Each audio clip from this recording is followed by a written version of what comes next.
Up, everybody? Sunday morning on my way to the gym. It is a beautiful day here in Michigan. It's a total of 34 effing degrees. I love it. It's so beautiful out. But I wanted to tell you about my favorite motivation, and it's happened to me twice now in my life, and it's been two of the key points in my life where I've used this as my motivation and it's worked out great. And I want to share it with you because maybe it'll work out for you too.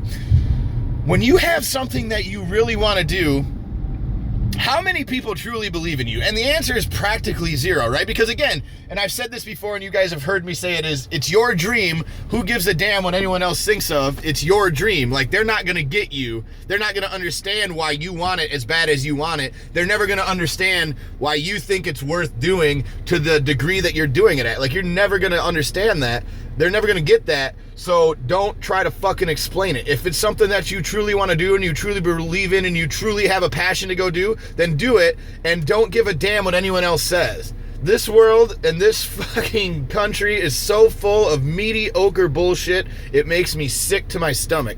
I'm going to give you my favorite motivation right here. So it's the words you can't. The words you can't. When someone tells me that I can't do something, oh, nothing fires me up more.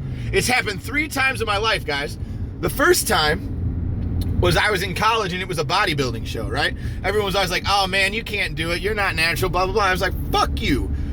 I am natural. I've worked my ass off my entire life.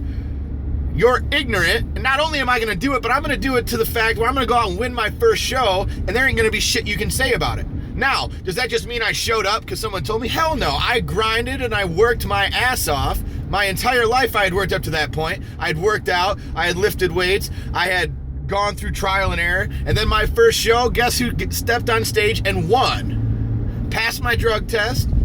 All natural. Still to this day, baby. All natural. Like, if you ever been around somebody who's on steroids, you know that I'm natural. Like, period.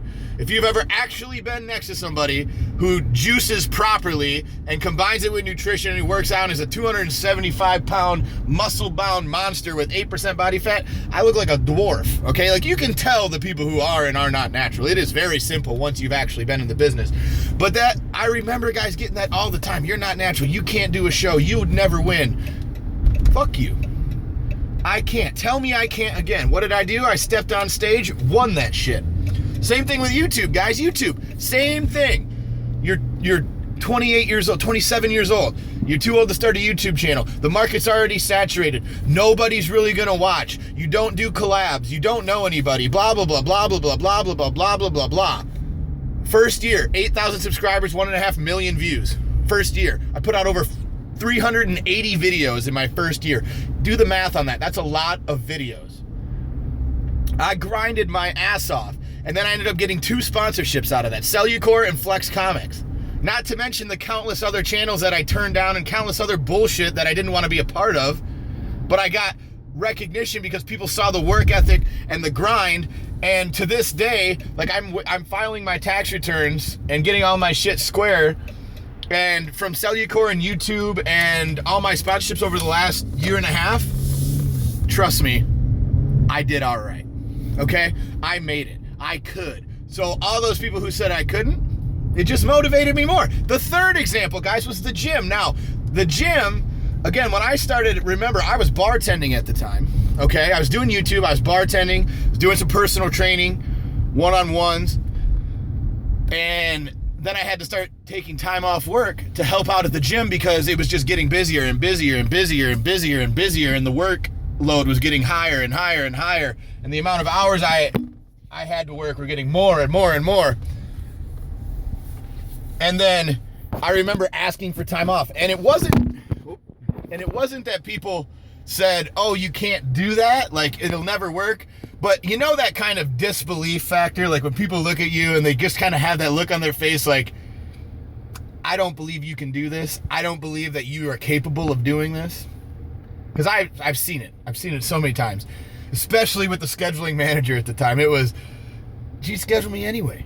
I'd say, hey, I can't work this day because I got to work at the gym on this, and this. This is what I got to do. It's too early. I want to get to bed decent. I got to go to sleep. I got to do this. I'm not going to do, because at that time, guys, this was my schedule. No fucking joke. I would work at the bar and restaurant about 3 o'clock, 4 o'clock, work till 8 or 9 or 10, go home, stream live until 2 or 3 in the morning, sometimes 4 or 5, go straight to the gym, work till 9:30, go home, go to bed, wake up, go lift, go do it all over again. That was my schedule. Why? Because that's what I wanted to do, and I knew that what I wanted to do, I knew what my goal was, but also I was motivated. And then when people kept saying, I can't, you can't, and they just gave you that look. And then 2 years later, what happened? Come on now, man. So what I'm challenging you guys to do is find out who's negative in your life. Find out who's telling you you can't do something. And if it's something that you truly want to do, hold one of those up right at them and go do that shit. Enjoy your Sunday. Get after it. Stay motivated. Peace.